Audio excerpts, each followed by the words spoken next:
ओम शांति। 10 सितंबर 2021 बाबा दी साकार मुरली। बाबा ने कहा, मीठे बच्चे, तुसी रूहानी बाप तो नवियां नवियां रूहानी गल्लां सुन रहे हो। तुसी जानते हो जिवें असी आत्मावां आपदा रूप बदल के आए हाँ, उवें बाप भी आते हैं। बाबा की कहते हैं, मीठे बच्चे कि तुसी रूहानी बाप तो नवियां नवियां रूहानी गल्लां सुनते हो। तुसी जानते हो जिस तरह असी आत्मावां आपदा रूप बदल के आए हाँ, उवें बाप भी आए हैं। फिर प्रश्न है, छोटे छोटे बच्चे बाप दी समझानी ते अच्छी रीति ध्यान देन तां किहड़ा टाइटल लै सकते हैं। बाबा कहते छोटे छोटे बच्चे हैं भी वो बाप दी समझानी ते अच्छी रीति अगर ध्यान देन तां उन्हां नूं किहड़ा टाइटल है वो मिल सकता है। उत्तर है सुपरिचुअल लीडर दा। छोटे बच्चे अगर कोई हिम्मत दा काम करके दिखाए, बाप तो जो सुनते है उहदे ते ध्यान देन ते दूजिआं नूं समझाण तां उन्हां नूं सारे बहुत प्यार करनगे। बाबा कहते छोटे छोटे बच्चे हैं भी वो बाबा दियां सिखाईआं होईआं गल्लां ते ध्यान देन ते दूजिआं नूं भी समझाण तां छोटे बच्चे अगर किसी नूं समझाते हैं तां सारे उन्होंने की लगते हैं, बहुत प्यारे लगते हैं। तो बाप का नाम भी बाला हो जाएगा। गीत है, छोड़ भी दे आकाश सिंघासन। हाँ, आप भगवान नूं की कहने भी हे भगवान भी तू आपदा सिंघासन छड्ड के हुण धरती उत्ते आ जा। क्यों? क्योंकि असी आत्मावां इस माया दे रावण दे राज्य दे विच बहुत दुखी हाँ। तो साडी पुकार सुन के देखो हुण शिव बाबा आया है। बाबा की कहते हैं, ओम शांति। बच्चियां ने बुलाया, बाप ने रिस्पोंड किया। भी अगर बच्चियां ने बुलाया तो भगवान ने भी कोई इग्नोर नहीं किया, उन्होंने भगवान ने उन्होंने रिस्पोंड किया। प्रैक्टिकल विच बच्चे की कहते हैं कि बाबा असी फिर तो रावण राज्य दे विच, प्रैक्टिकल विच बच्चे की कहते हैं कि बाबा आप फिर तो रावण दे राज्य विच आ जाओ। अक्षर भी है ना, फिर तो माया दा परछाया पया है। माया किनू किया जाता है? रावण नू।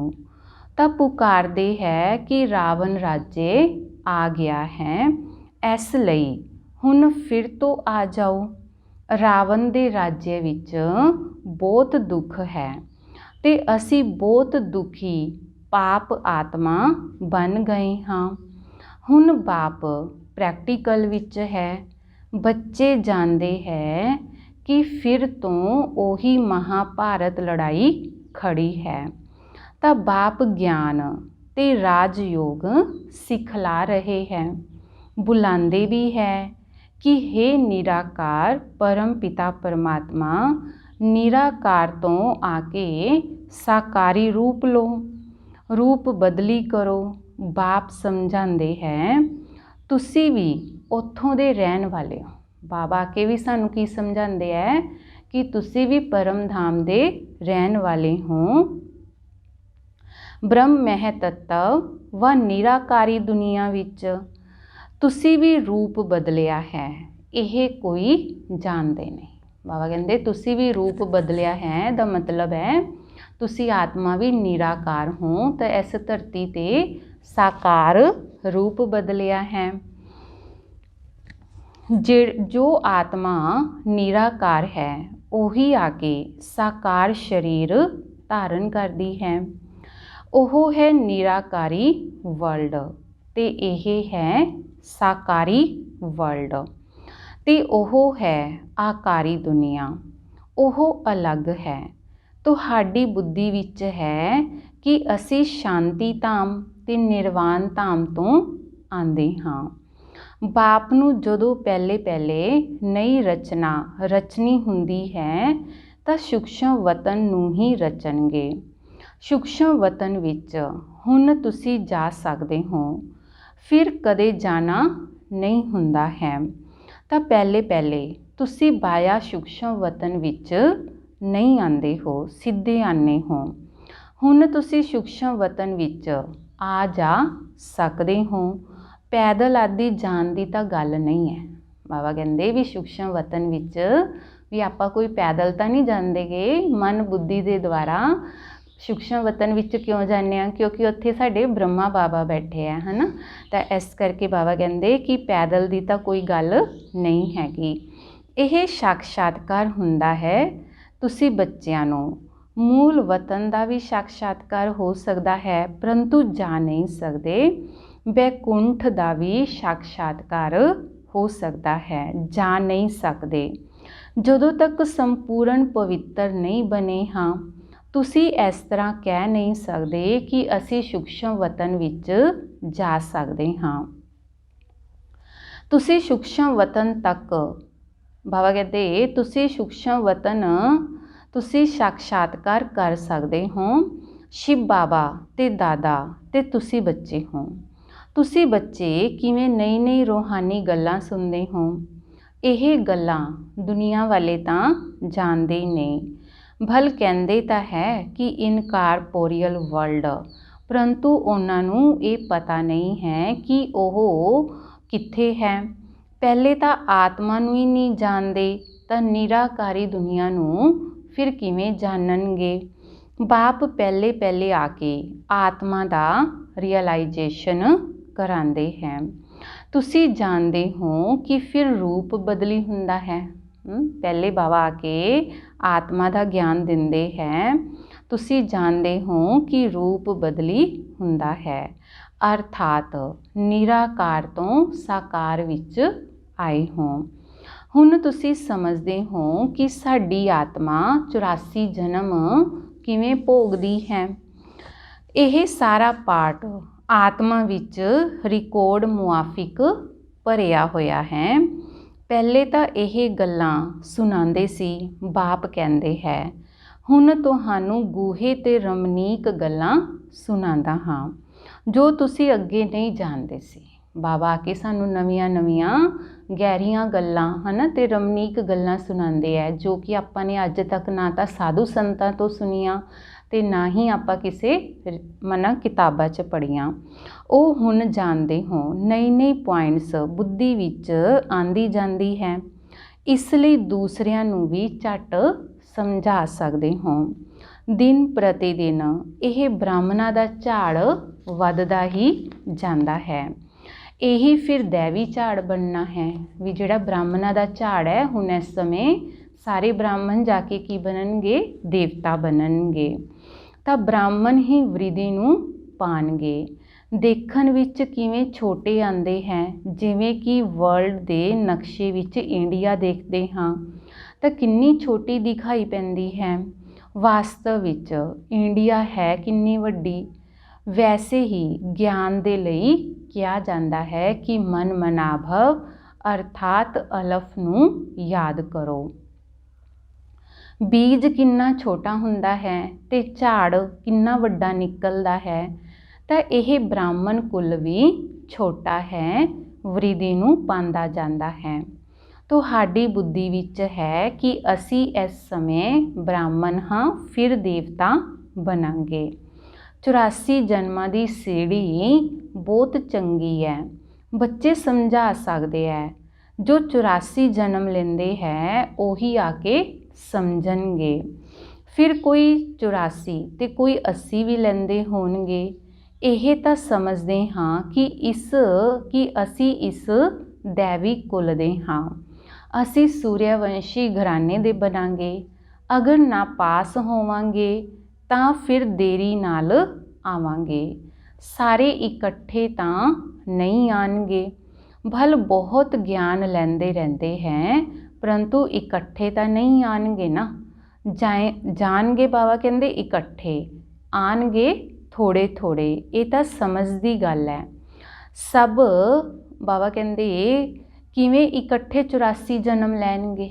भी आपां धरती उत्ते आवांगे तो धीरे धीरे थोड़े थोड़े, पर जदों घर जावांगे तो बाबा कहते होलसेल विच जाणगे। तो सारियां आत्मावां बाबा कहते किवें 84 जन्म लै सकदियां हैगियां।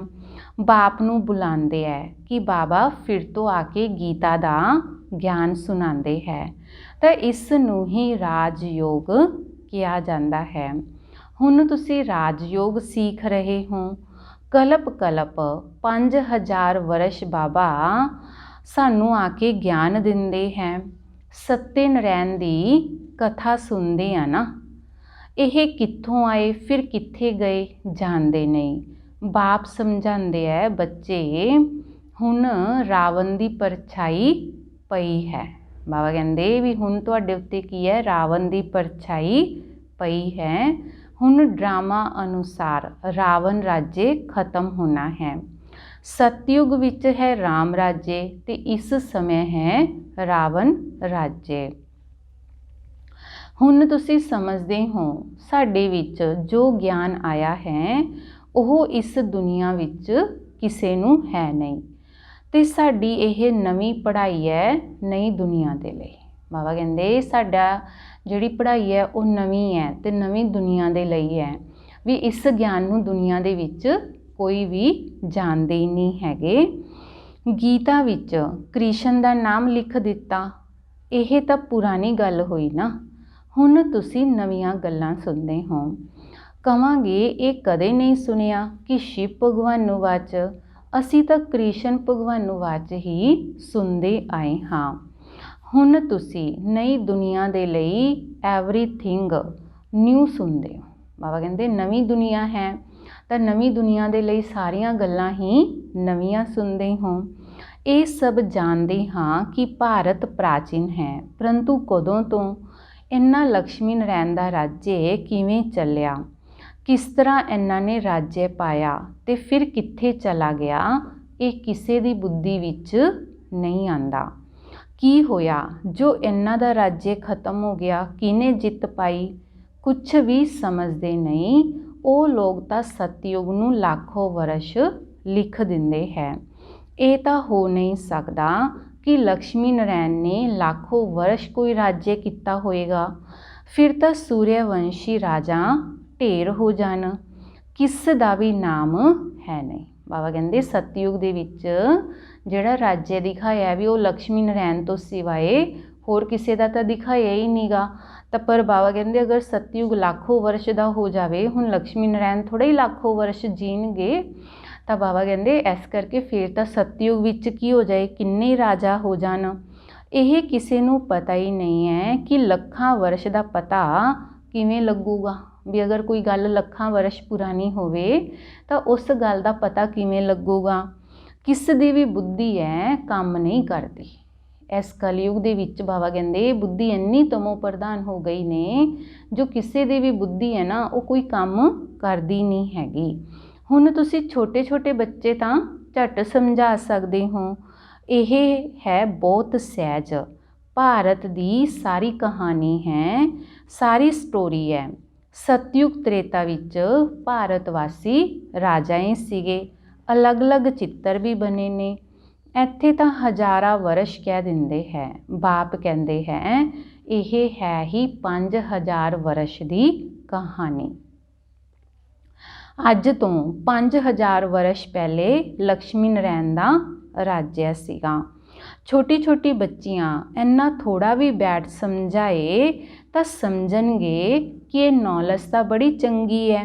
यह सुपरिचुअल नॉलेज सुपरिचुअल फादर तो इलावा होर किसी कोल है नहीं। अच्छा मीठे मीठे सिक्की लदे बच्चों प्रति माता पिता बाप दादा नूं याद प्यार ते गुड मॉर्निंग। रूहानी बाप दी रूहानी बच्चों नूं नमस्ते। रूहानी बच्चों दी रूहानी बाप दादा जी नूं याद प्यार गुड मॉर्निंग ते नमस्ते। शुक्रिया बाबा शुक्रिया। फिर धारणा दे लई मुख्य सार हैं। पहला है इस पुरानी छीची गोबर मिसल दुनिया तो बुद्धि नूं भुल सतयुगी दुनिया नूं याद कर। ਅਪਾਰ ਖੁਸ਼ੀ ਤੇ ਨਸ਼ੇ ਵਿੱਚ ਰਹਿਣਾ ਹੈ, ਕਦੇ ਵੀ ਰੋਣਾ ਨਹੀਂ ਹੈ। ਬਾਬਾ ਕੀ ਕਹਿੰਦੇ ਹੈ ਵੀ ਇਹ ਜਿਹੜੀ ਪੁਰਾਣੀ ਦੁਨੀਆ ਹੈਗੀ ਹੈ ਇਹ ਛੀ ਗੋਬਰ ਮਿਸਲ ਹੈ। ਬਾਬਾ ਕਹਿੰਦੇ ਵੀ ਇਹਨੂੰ ਆਪਣੀ ਬੁੱਧੀ ਤੋਂ ਭੁੱਲ ਹੁਣ ਸਤਯੁਗੀ ਦੁਨੀਆ ਨੂੰ ਯਾਦ ਕਰਕੇ ਅਪਾਰ ਖੁਸ਼ੀ ਤੇ ਨਸ਼ੇ ਵਿੱਚ ਰਹਿਣਾ ਹੈ। ਦੂਜਾ, ਬਾਪ ਜੋ ਗੂਹੇ ਤੇ ਰਮਨੀਕ ਗੱਲਾਂ ਸੁਣਾਉਂਦੇ ਨੇ ਉਹਨਾਂ ਨੂੰ ਧਾਰਨ ਕਰ ਸਾਰਿਆਂ ਨੂੰ ਸਮਝਾਉਣਾ ਹੈ। ਸਪਿਰਿਚੁਅਲ ਲੀਡਰ ਦਾ ਟਾਈਟਲ ਲੈਣਾ ਹੈ। ਬਾਬਾ ਕਹਿੰਦੇ ਵੀ ਜਿਹੜੀਆਂ ਮੈਂ ਗਹਿਰੀਆਂ ਗੱਲਾਂ ਸਮਝਾਉਂਦਾ ਹਾਂ ਵੀ ਉਹਨੂੰ ਆਪਣੇ ਜੀਵਨ 'ਚ ਧਾਰਨ ਕਰਕੇ ਦੂਜਿਆਂ ਨੂੰ ਵੀ ਸਮਝਾਉਣਾ ਹੈ, ਜਿਹਦੇ ਨਾਲ ਤੁਸੀਂ ਕੀ ਹੈ ਸਪਿਰਿਚੁਅਲ ਲੀਡਰ ਹੈ ਉਹਦਾ ਟਾਈਟਲ ਲੈ ਸਕਦੇ ਹੋ। ਫਿਰ ਵਰਦਾਨ ਹੈ, ਕਰਮ ਕਰਦੇ ਹੋਏ ਕਰਮ ਦੇ ਬੰਧਨ ਤੋਂ ਮੁਕਤ ਰਹਿਣ ਵਾਲੇ ਸਹਿਜ ਯੋਗੀ ਸਵਤੀ ਯੋਗੀ ਭਵ। ਬਾਬਾ ਕਹਿੰਦੇ ਵੀ ਕਰਮ ਕਰਦੇ ਹੋਏ ਵੀ ਕਰਮ ਦੇ ਬੰਧਨ ਤੋਂ ਮੁਕਤ ਰਹਿਣ ਵਾਲੇ ਸਹਿਜ ਯੋਗੀ ਸਵਤੀ ਯੋਗੀ ਭਵ। ਜੋ ਮਹਾਂਵੀਰ ਬੱਚੇ ਨੇ ਉਹਨਾਂ ਨੂੰ ਸਾਕਾਰੀ ਦੁਨੀਆ ਦੀ ਕੋਈ ਵੀ ਆਕਰਸ਼ਣ ਆਪਦੀ ਤਰਫ ਆਕਰਸ਼ਿਤ ਨਹੀਂ ਕਰ ਸਕਦੀ। ਬਾਬਾ ਕਹਿੰਦੇ ਜਿਹੜੇ ਮਹਾਂਵੀਰ ਬੱਚੇ ਨੇ ਉਹਨਾਂ ਨੂੰ ਇਸ ਸਾਕਾਰ ਦੁਨੀਆ ਦੀ ਕੋਈ ਵੀ ਜਿਹੜੀ ਚੀਜ਼ ਹੈ ਵੀ ਉਹ ਆਪਦੀ ਤਰਫ ਆਕਰਸ਼ਿਤ ਨਹੀਂ ਕਰ ਸਕਦੀ।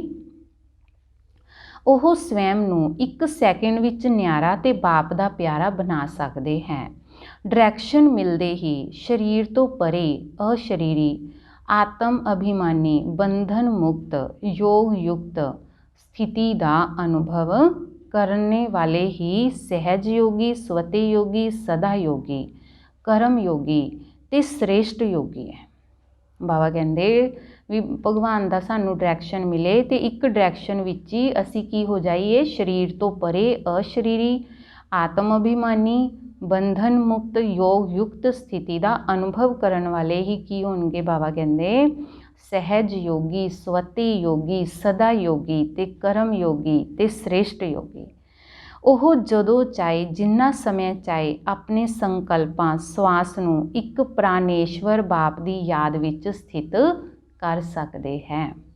ਸਲੋਗਨ ਹੈ, ਇੱਕ ਰਸ ਸਥਿਤੀ ਹੀ ਸ੍ਰੇਸ਼ਟ ਆਸਨ ਤੇ ਵਿਰਾਜਮਾਨ ਰਹਿਣਾ ਇਹੀ ਤਪਸਵੀ ਆਤਮਾ ਦੀ ਨਿਸ਼ਾਨੀ ਹੈ। ਇੱਕ ਰਸ ਸਥਿਤੀ ਦੇ ਸ੍ਰੇਸ਼ਟ ਆਸਨ ਉੱਤੇ ਵਿਰਾਜਮਾਨ ਰਹਿਣਾ ਇਹੀ ਤਪਸਵੀ ਆਤਮਾ ਦੀ ਨਿਸ਼ਾਨੀ ਹੈ। ਅੱਛਾ, ਓਮ ਸ਼ਾਂਤੀ।